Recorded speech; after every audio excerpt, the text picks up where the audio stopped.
The barracks had always been a place of whispers, and one of those whispers carried her name like a cruel chant. Lieutenant Arya Kane, slight in fellow soldiers with the phrase that stung sharper than any wound, combat weak.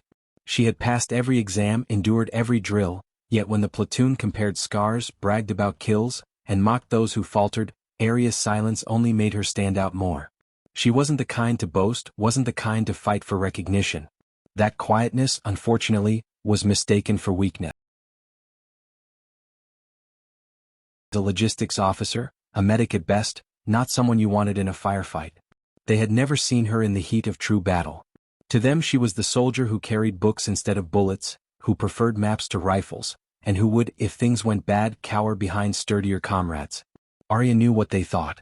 She heard it in the way they dismissed her opinions, in the smirks when she suggested tactical changes, in the way her assignments were often shifted toward support instead of direct engagement. She had grown used to swallowing the sting, to focusing on her duties rather than trying to correct their perception. After all, reputations changed slowly if they ever changed at all. But war had a way of dragging hidden truth into the light, of peeling back every disguise and forcing men and women to show who they truly were when death breathed close. For Arya, that moment came during the ambush on Raven's Gorge. It had started as a routine escort mission. 12 soldiers, including her, ordered to move supplies across a ravine path lined with jagged cliffs and shadowed by the high rocks above. The air was crisp, thin at that altitude, carrying the scent of pine and damp stone. Studied the maps, knew the dangers, but the others brushed her off when she advised a staggered formation instead of their usual tight march. "We'll be fine," Sergeant Darnell had said with a grin, slapping her lightly on the shoulder. "Just keep up, Lieutenant. Don't want to lose our medic-in-chief." Laughter rippled through the squad, and though it wasn't venomous, it carried the usual undertone, that she was a burden, tolerated more than trusted. She clenched her jaw, adjusted her pack and marched on. The sun had barely risen when the first shot cracked against the stone. Echoes rang through the gorge like thunder, followed by a rain of bullets and the whoosh of grenades launched from unseen cliffs. The enemy had been waiting, hidden among the rocks, and within seconds chaos erupted. Men shouted, stumbled for cover, returned fire wildly into shadows. Arya hit the ground, ears ringing, but her eyes remained steady. She saw where the enemy had positioned themselves, noticed the way their fire pinned her squad down in the narrow pass. Training drilled into her bones surged up, and she moved. Torn open, bleeding fast. Others were scattered, disoriented, their rifles clattering uselessly as they scrambled. Arya didn't think. She ran to Darnell, pulled him into a small depression behind a rock, and began working on the wound even as bullets spat dust around her. Her hands were quick, precise, as though the noise and danger barely existed. "Stay with me," she hissed to him, tying a tourniquet. "You're not dying here." Then she looked up, gauging the distance, calculating routes. They couldn't stay pinned. The enemy would close in and one by one her squad mates would fall. Something inside her, something long buried beneath years of mockery, snapped awake. She shouted over the din, her voice sharp and commanding in a way none of them had ever heard. "Get low. Suppressing fire on my mark. We're moving left down the slope." For a heartbeat no one listened. Why would they? She was the combat-weak lieutenant. But desperation makes soldiers receptive, and her clarity cut through their panic. She moved first, dragging Darnell, signaling 2 others to cover her, and the plan began to take shape. Grenades arced, gunfire hammered the cliffs, and Arya guided them through blind spots, choosing every movement with uncanny precision. One by one she pulled them out of the kill zone. Each man she touched seemed to snap back from despair, as if her certainty was contagious. She carried, she dragged, she lifted, her small frame bending under the weight of men twice her size, yet somehow she managed, muscle and willpower fusing until pain didn't matter. When exhaustion clawed at her lungs, she forced herself onward. The word weak vanished in the eyes of those who saw her crawl through mud with another soldier slung across her shoulders, bullets shredding the ground around them. And still she didn't stop. The ravine seemed endless, a gauntlet of stone and fire that stretched on without mercy. Arya had no time to think of fear. Every second demanded action, every choice meant life or death for the men around her. She dragged Sergeant Darnell further down the slope until she found a natural overhang of rock, wide enough to shelter him and 2 others. The rest of the squad followed in staggered groups, shooting blindly at the cliffs above to keep the enemy's heads down. Her arms burned, her legs trembled, Yet adrenaline turned every ounce of fatigue into raw determination. When she collapsed behind the cover, gasping for breath, one of the privates, Carson, a tall man with arms like tree trunks, looked at her as though he'd never seen her before. "Lieutenant, what do we do?" The words caught her off guard. These were men who mocked her, who laughed at her quietness, who had once said they'd never follow her into a fight. And now their eyes clung to hers like drowning men to a rope. She didn't hesitate. She tore the map from her pack, spread it across the ground, and jabbed her finger at a narrow path etched along the gorge's left side. "We can't outgun them. But here, this ridge curves around and leads into a wooded hollow. If we make it there, we'll break their line of sight." Carson frowned. "It's steep. And Darnell, I'll take him," she cut in, her tone sharper than she intended. "But we can't stay here. Every minute we waste they get closer. Move in pairs. Cover each other. Don't think about the climb, just follow my lead." She stood, hoisted Darnell across her shoulders in a fireman's carry, and staggered upright under his weight. The man groaned, half-conscious, but she grit her teeth and adjusted her stance. "Go," she barked. Her voice cracked like a whip, driving them forward. They obeyed. Grenades thundered overhead, shards of stone raining down, but the squad scrambled up the slope behind her. The incline was brutal, slick with gravel and loose earth. Twice she slipped, nearly falling under Darnell's weight, but each time she clawed back with raw resolve. Her muscles screamed, but her mind was steel. She thought of every insult, every whisper, every time she'd been dismissed, and let the anger fuse with determination. She would not let them die here. Halfway up, a burst of enemy fire swept across the slope. One soldier cried out, tumbling backward, but Arya dropped low, shielding Darnell with her body while she shouted orders. "Return fire. Keep them pinned." Bullets cracked against the rocks above, sparks of death flickering around them, but the squad rallied, sending their own rounds back with newfound fury. The fallen soldier groaned, clutching his shoulder, and Arya crawled to him, dragging him upward with her free arm while somehow still supporting Darnell's limp frame. Every movement felt impossible, yet she refused to surrender. The enemy shouted from above, closing in, their voices echoing like hunters circling prey. Arya's chest heaved, lungs burning, but she pushed harder, forcing her battered body to climb. At last, after what felt like an eternity, they crested the ridge. Trees loomed ahead, their thick trunks offering cover, their roots promising safer ground. She stumbled into the shadow of the woods and collapsed, dropping Darnell gently onto the earth. Sweat drenched her face, mud streaked her uniform, and her arms shook violently from exhaustion. But when she looked around, she saw the men alive, battered, bleeding, but alive. For a moment, silence reigned. Then Carson crouched beside her, eyes wide with something more than shock, something close to respect. "Lieutenant, you just hauled 2 men up that slope under fire. You saved us." She shook her head, wiping grime from her brow. "Not saved. Just bought time. They'll follow us." She pushed herself upright, ignoring the scream of her muscles. "We need to keep moving. There's an abandoned outpost 2 clicks north. If we can reach it, we'll have comms to call for extraction." The others nodded, no hesitation this time. Where once there had been mockery, now there was trust, brittle but real. Arya took point, rifle in hand, leading them deeper into the trees. The forest muffled sound, but every rustle, every snapping twig made her tense. She knew the enemy wouldn't let go so easily. They were hunters, and she and her men were wounded prey. Yet for the first time, Arya didn't feel like the weakest link. She felt like the spine holding the squad together, the one piece keeping them from shattering. And though exhaustion clawed at her bones, she welcomed the weight. For the first time, she knew exactly who she was. The forest closed around them like a living wall, branches clawing at their uniforms, roots twisting under their boots. Each step deeper into the shadows felt both like safety and like a trap. The gunfire had faded behind them, but Arya knew it wasn't over. The enemy would regroup, track their trail, and come after them. She walked at the front, every sense sharpened, listening for the slightest sound that didn't belong. The men followed in a line, quiet now, their earlier jokes and bravado gone. They looked to her with a kind of wary dependence that made her chest tighten. Once, they had laughed at her caution, dismissed her warnings. Now their lives hung on every decision she made. Darnell lay strapped to Carson's back, drifting in and out of consciousness, his face pale from blood loss. Arya checked on him every few minutes, pausing to press her fingers to his pulse, adjusting the bandages when they slipped. The wound worried her. The tourniquet had slowed the bleeding, but he needed a medic soon, or he wouldn't make it. She forced herself not to dwell on that fear. She couldn't afford to. Instead, she focused on the map in her mind, remembering every contour, every landmark. The outpost wasn't far, but the terrain was rough, and they were slowed by their wounded. They moved in silence for nearly half an hour before one of the privates stumbled and whispered, "Lieutenant, do you hear that?" She raised her hand, signaling for a halt. The squad froze, rifles lifted. At first she heard nothing but the rustle of leaves and the whisper of wind. Then voices. Faint, distant, but growing louder. Enemy scouts. Her heart thudded, but her mind remained cold and sharp. She gestured for the squad to crouch low and crawl toward a cluster of fallen logs.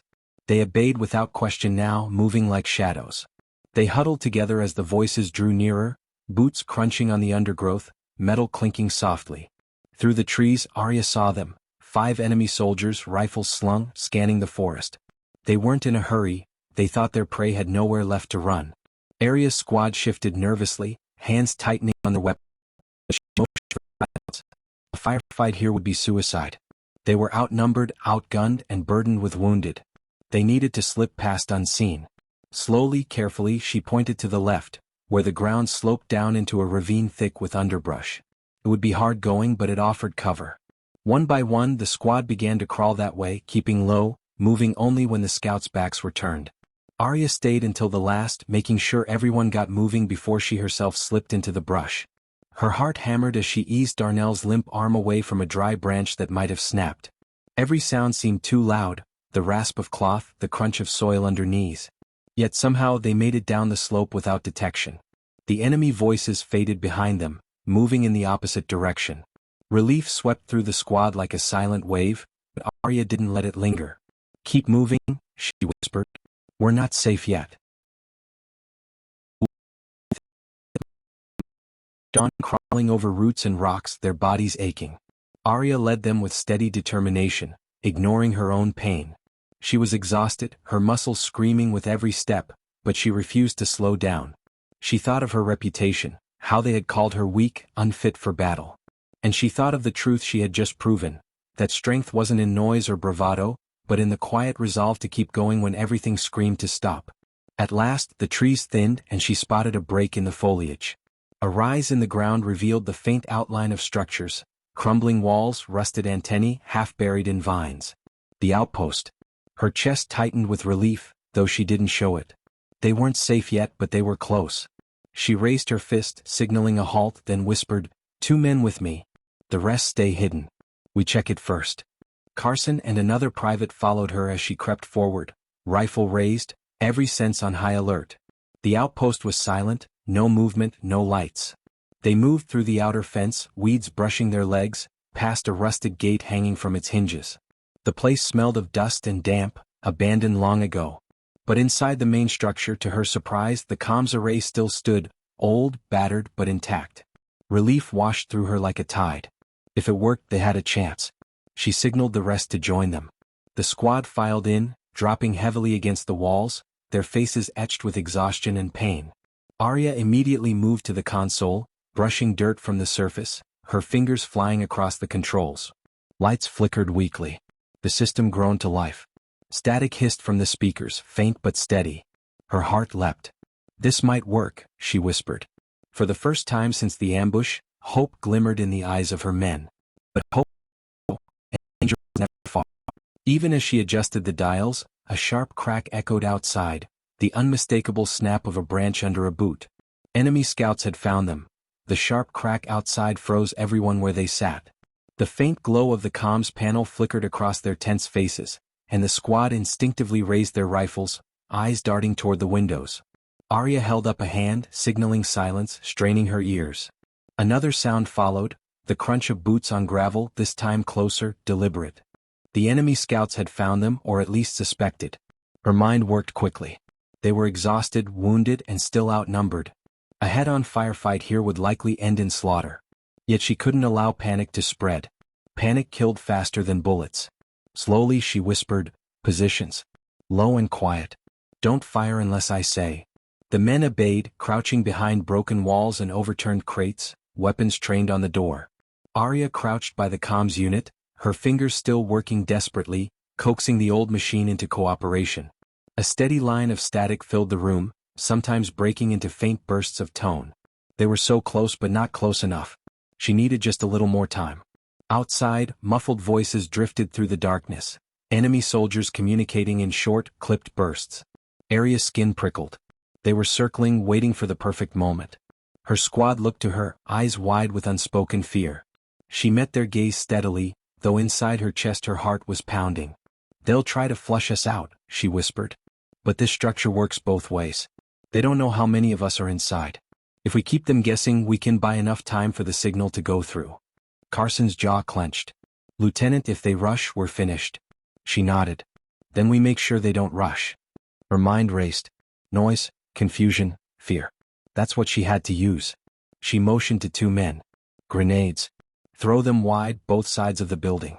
Make them think we're larger, spread out." The soldiers nodded, pulled the pins, and hurled the grenades through broken windows. Explosions tore through the night, shaking the ground, sending flashes of light through the trees. Shouts erupted outside as the enemy scrambled for cover. Gunfire answered, rattling against the outpost walls, but the confusion worked. For a moment the attackers hesitated, uncertain how many they faced. Arya seized the chance. She shouted, her voice loud, commanding, carrying through the night, covering fire. "Move them around." Her men, though exhausted, obeyed with sharp bursts of gunfire from different angles. To the enemy outside it sounded like a much larger force dug in. The gamble was working, but only barely. The walls trembled under sustained. A stray round clipped his arm. Still no one faltered. They were holding, if only by threads. Arya's hands flew across the comms panel. She adjusted frequency after frequency, listening desperately for a signal strong enough to reach command. Her throat tightened as the static howled back at her. Then, finally, an answering tone, faint but real. She seized the receiver. "Outpost 7 to command, emergency priority. We are under attack, Raven's Gorge squadron ambushed, requesting immediate extraction." Static roared, nearly drowning her voice, but she repeated the call again and again, forcing it through. A flicker of hope lit her chest. If the signal carried, rescue could come. But hope didn't slow the enemy. Outside they were regrouping, their gunfire more focused now, testing weak points in the walls. Arya glanced at her men. They were bleeding, exhausted, terrified, but they were looking at her, waiting for her word. Not one of them doubted her now. It struck her in that moment, even amid chaos, how quickly the tides had turned. The woman they once mocked as combat weak was the only reason they still drew breath. "Hold the line," she barked, voice sharp as steel. "No one breaks. They want us dead. They'll have to pay for every step." A ragged cheer answered her, fierce despite exhaustion. The enemy surged, their boots pounding closer. Shadows flitted past the windows. A grenade clattered through the doorway, but Arya Dove snatched it and hurled it back out before it could detonate. The explosion outside ripped through the night, screams following. Her men stared at her in stunned silence, then returned fire with renewed fury. Every second stretched into eternity.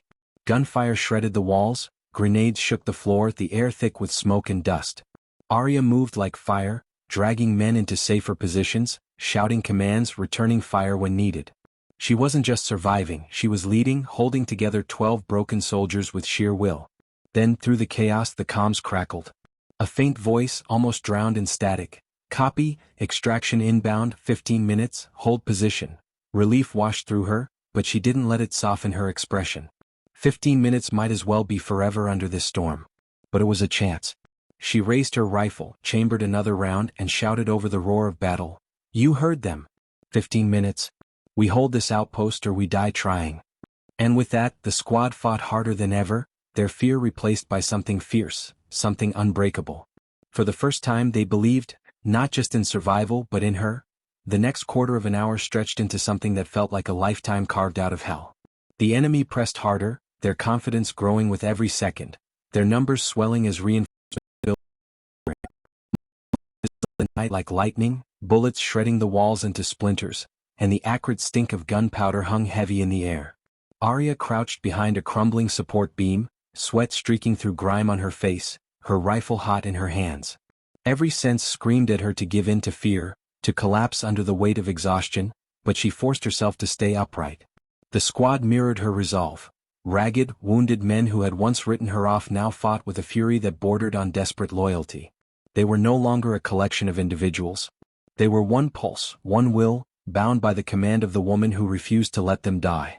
"Keep them pinned," she shouted, firing in controlled bursts at the dark shapes darting between the trees.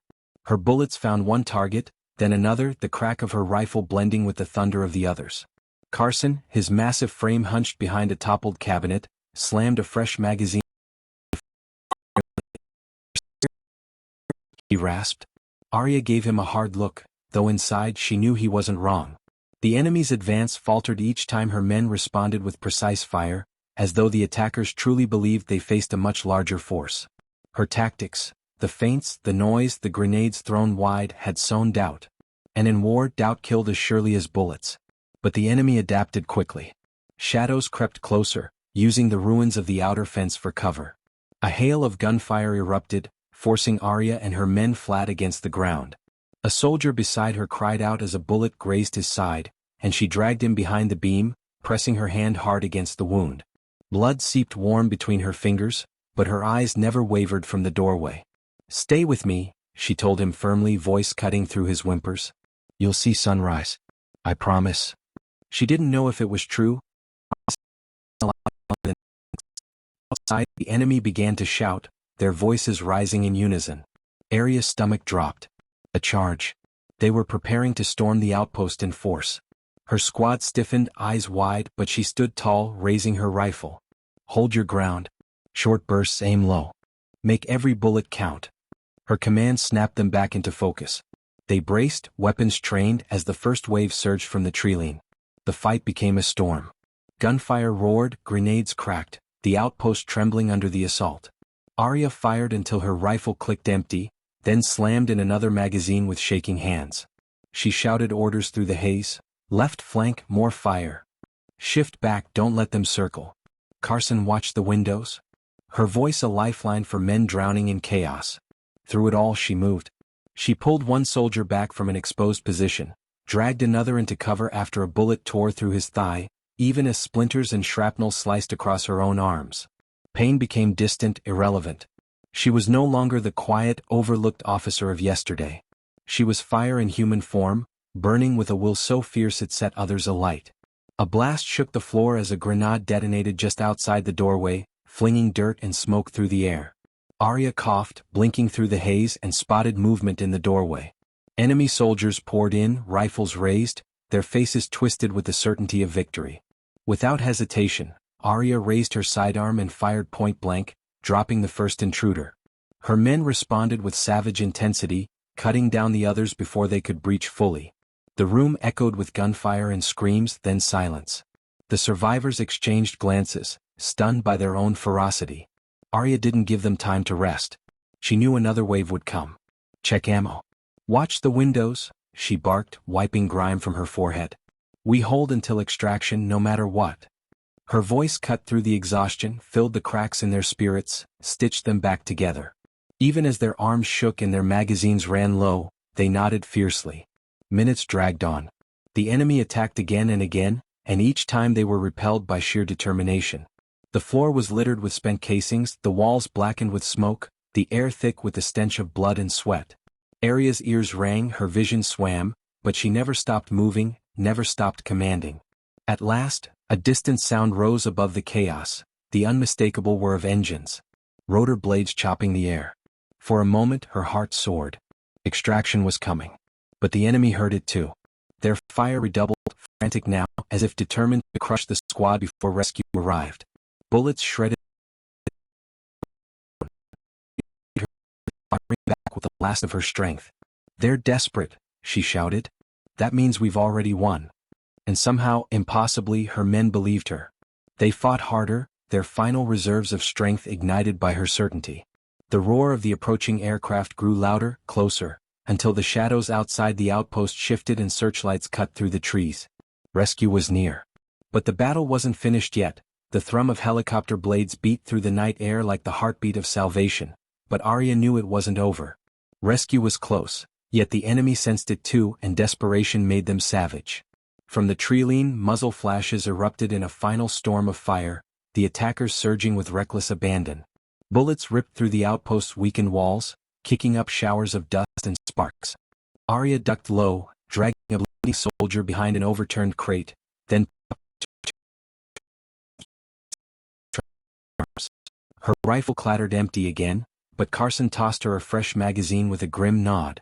The man who once mocked her now fought like her shadow, his faith absolute. Outside, the helicopters drew closer, searchlights sweeping across the battlefield.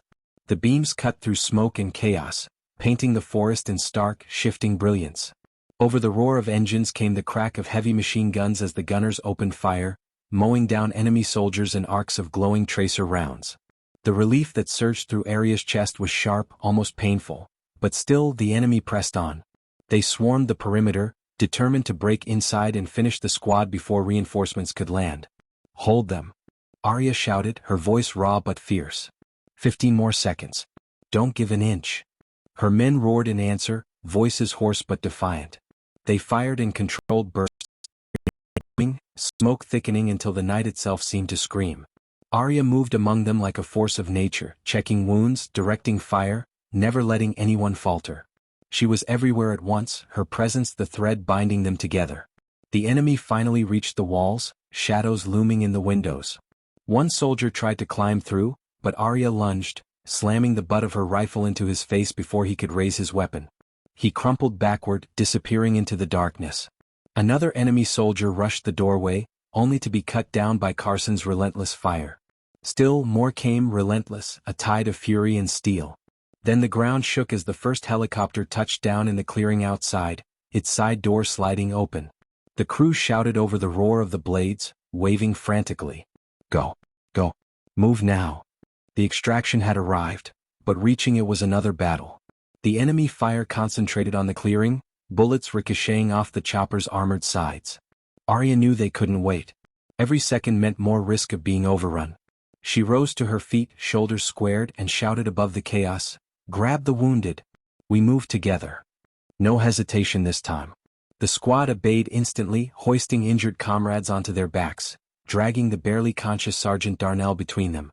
Arya took point, sprinting from the shattered doorway into the open, bullets snapping past her ears. The clearing erupted into chaos, enemy soldiers firing from the treeline, helicopter gunners answering with streams of hot lead.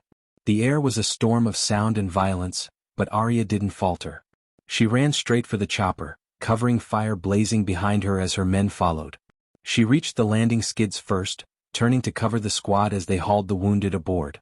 One by one they scrambled inside, ducking low. Carson shoved Darnell into the arms of the crew, then turned back, firing into the trees to buy time for the others.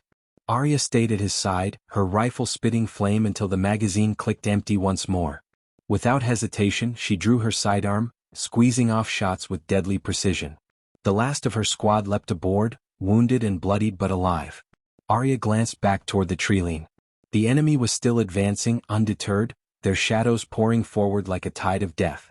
She had seconds to decide, board now and escape or stay one heartbeat longer to buy her men just a little more time. The choice wasn't a choice at all. She sprinted toward the chopper, but instead of climbing inside she dropped to one knee at the door, firing her pistol in rapid bursts to cover the retreat. Her men shouted for her to get in, but she ignored them, her focus razor-sharp. Only when the crew chief grabbed her arm and hauled her bodily inside did she the door slammed shut. The helicopter lifted, the ground dropping away in a whirlwind of dirt and smoke. Enemy fire rattled against the armor tracer. Rounds streaking past, but the gunners returned fire mercilessly, cutting through the attackers. The squad lay sprawled inside, bleeding, panting, eyes wide with disbelief. They had made it. Against every odd they had survived. Arya leaned back against the cold metal wall, chest heaving, her arms trembling violently. Every bruise, every cut, every ounce of exhaustion caught up to her all at once. But when she looked at her men, alive, breathing, staring at her with something that looked a lot like awe, she felt no pain. Only relief. Only vindication. Carson sat across from her, blood streaking his cheek, his massive hands still clutching his rifle. He shook his head slowly, a wry smile tugging at his lips. "Combat weak, huh?" he muttered, his voice hoarse. The others chuckled, weary but genuine, and for the first time in what felt like forever, the word carried no sting. It was gone, replaced by something else entirely. Arya closed her eyes for a moment, letting the thrum of the rotors wash over her. They were safe for now. But she knew the war wasn't over. The enemy would keep coming. Still, she also knew one thing with absolute certainty. Never again would anyone call her weak. The jungle around them had begun to thin, the towering trees replaced by craggy cliffs and scattered outcroppings of stone. The air here was colder, touched with the bite of mountain wind. Aisha pushed forward, her breath steady despite the exhaustion that weighed on her legs. Every step she took seemed impossible, and yet she took it anyway. 12 soldiers followed, each one relying on her resolve as much as they relied on her guidance. The cliffs ahead were treacherous. Loose rock, steep climbs, and narrow ledges cut into the face of the mountain. Aisha paused, scanning the jagged terrain with sharp eyes. She knew this would be the hardest test yet. One misstep could send them all tumbling into the gorge below. "We move slow," she told them, her voice firm but calm. "One at a time. Grip the stone as if your life depends on it, because it does." The first soldier moved onto the ledge, his boots scraping against the narrow path. His fingers clung desperately to the cold rock. Aisha stayed close behind him, whispering steady encouragement as he made it across. Then the next soldier and the next. She carried those who could not climb, hauling them up with ropes she fashioned from vines. Her arms screamed with pain, her muscles trembling, but she refused to let her body falter. Halfway across, gunfire erupted again, echoing through the cliffs like thunder. Aisha immediately shoved one soldier against the wall, shielding him with her own body as bullets sparked off the stone. The mercenaries firing from higher ground. Aisha's eyes darted across the cliffs until she spotted a narrow crack leading upward. "Up there," she called, pointing. "It's cover, we climb." No one argued. They followed her command as if it were instinct, dragging themselves up the rough stone. Aisha led the way, digging her fingers into sharp edges, her boots scraping for grip. The mercenaries shouted above, moving closer, but she pulled herself up with unrelenting strength. One soldier nearly slipped. His foot lost its hold, his body dangling over the abyss, but Aisha grabbed his wrist with lightning speed. Her arm strained, her shoulder burning as the weight pulled her down, yet she refused to let go. "I've got you," she growled, her voice raw with determination. Inch by inch, she hauled him back to safety, her teeth gritted against the pain. When they reached the crack in the rock, they pressed inside, gasping for breath. It was a narrow tunnel just wide enough to crawl through. Darkness enveloped them, but Aisha welcomed it. It was safety, at least for now. They moved through the tight space, their hands and knees scraping against the stone. Every few minutes, she paused to listen, her senses alert for the sound of pursuit. The tunnel opened at last into a hidden plateau high above the valley. The view stretched endlessly, mountains rolling like waves of stone. The soldiers collapsed against the rocks, exhausted beyond words. Aisha, however, did not rest. She stood at the edge, scanning the horizon with sharp eyes. In the far distance she could see faint smoke rising, a signal, perhaps, or the remains of a settlement. Hope stirred in her chest. But before she could voice it, the mercenaries' shouts echoed below. They had tracked them, relentless as ever. Aisha clenched her fists. She knew they couldn't keep running forever. Her soldiers were worn to the bone, their bodies broken from the endless march. They needed rest, food, and time to recover. That meant only one thing: she had to stand and fight. She turned to them, her expression calm yet fierce. "They won't stop chasing us. Not until we're all gone. So we make a stand here. We hold them off. We show them what it means to fight soldiers who refuse to surrender." At first there was silence. The soldiers exchanged weary glances, their eyes filled with doubt. But then one of them, the youngest, pushed himself upright and said, "We follow you. If you say fight, we fight." One by one the others echoed his words. Their voices grew stronger, bolder, until the plateau rang with a unified roar of agreement. Aisha felt something stir deep within her chest. For the first time since the mission began, she was no longer dragging broken men through danger. They were standing with her, ready to face whatever came. The mercenaries climbed fast, their weapons clattering against the rock. Aisha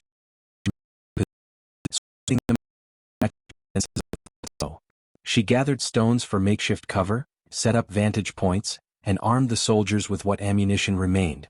Then, with her own rifle in hand, she crouched low behind the rocks. The enemy appeared at the edge, their silhouettes dark against the sky. Gunfire cracked, sharp and brutal, and the battle began. Aisha fired first, her shot dropping the lead attacker. Her soldiers followed, unleashing a storm of bullets that echoed across the mountains. The mercenaries pressed hard, climbing over their fallen, but Aisha moved like lightning, darting from cover to cover, shouting commands, pulling wounded men back to safety, and never once allowing fear to break her focus. The fight raged until the sky darkened, and though they were outnumbered, the mercenaries could not break through. By the time night fell, the survivors retreated, leaving the plateau littered with silence and smoke. Aisha lowered her arms, her body screamed, but her spirit burned brighter than ever. Around her, the soldiers looked at her not with doubt but with awe. She was no longer the woman dismissed as combat weak.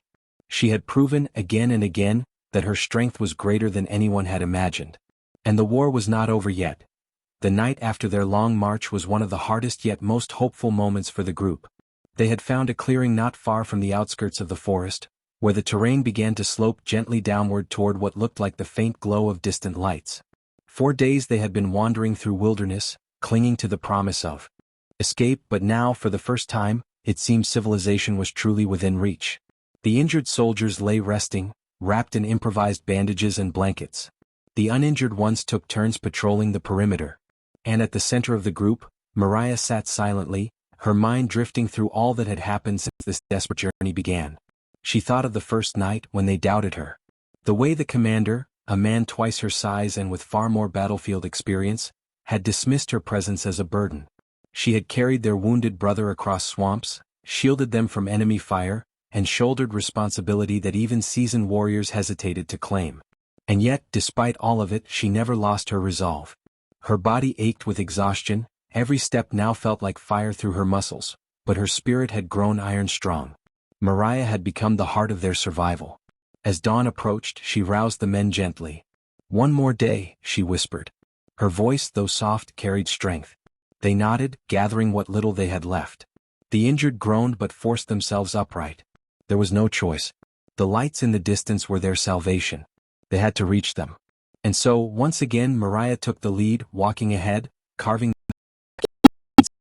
the soldiers followed, some leaning on her, others watching her back. The day was long, and with each mile the ground seemed to test their willpower. The forest thinned, replaced by rocky hills that forced them to climb and descend with care. More than once, a soldier slipped, but Mariah was always there, steadying their steps, pulling them back to their feet. Her hands were scraped and bruised, but she kept moving. Every time one of the men faltered, she spoke to them, not grand speeches, not rehearsed words, but simple truths. "We've come this far. Don't stop now. You're not alone. I've got you." Those words gave them strength, and in return, their trust in her became unshakable. By midday they crested a ridge, and the sight before them stopped them all in their tracks. A sprawling valley stretched ahead, and within it, a fortified outpost with clear banners fluttering in the wind. The colors marked it as friendly territory, their army swept through the group, some of the men collapsing to their knees, tears spilling from their eyes. 4 days they had been living on sheer determination, but now safety was finally visible. Mariah, too, felt the weight lift from her chest, though she remained focused. Distance could still deceive them. The valley might look close, but miles still stood between them and those walls. They pressed on. Each step now carried renewed hope, though their bodies were nearly broken. As the sun dipped lower, shadows stretched across the ground, and the outpost grew larger, closer, more real. At last, the guards on the watchtowers spotted the struggling group. Alarms were raised, and soon a rescue team came rushing to meet them. The sight of reinforcements running toward them with medical gear and stretchers was almost too much to process. Mariah stumbled, catching herself at the last moment, but refused to collapse until she knew her men were safe. When the rescuers reached them, the injured were lifted on stretchers. The others were given water and support. One of the officers, clearly shocked at the state they were in, asked who had led them this far. Without hesitation, every soldier turned to Mariah.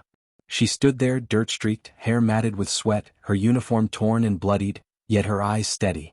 For a moment, silence fell over the rescuers as they realized that this woman, once labeled weak, once dismissed as a liability, had been the one to bring 12 soldiers through fire, swamp, forest, and despair to safety.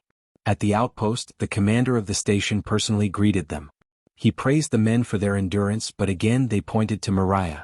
"She carried us," one said. "We wouldn't be here without her." Another added, "She bore our weight, our fears, and never once gave up." Even those who had once doubted her now spoke with reverence, their voices filled with gratitude. The commander looked at her with respect that words could hardly capture. "You've done more than duty," he told her. "You've done the impossible." That night, for the first time in weeks, the soldiers slept in real beds, their wounds tended by proper medics. Mariah sat alone by a window, staring out at the quiet valley beyond. She could finally rest, but her thoughts wandered. She hadn't done this for glory or recognition. She had done it because lives depended on her, because walking away had never been an option. The label "Combat Weak" had once stung her deeply, but now she understood. Strength was not about size or brute force. It was about will, heart, and the refusal to let others fall when you could lift them up. When dawn broke over the valley, Mariah rose, her body aching yet her spirit unshaken. She knew this journey would follow her forever, not as a tale of hardship but as proof that courage often hides where no one expects it. She had carried 12 soldiers through danger, but in truth she had carried herself again.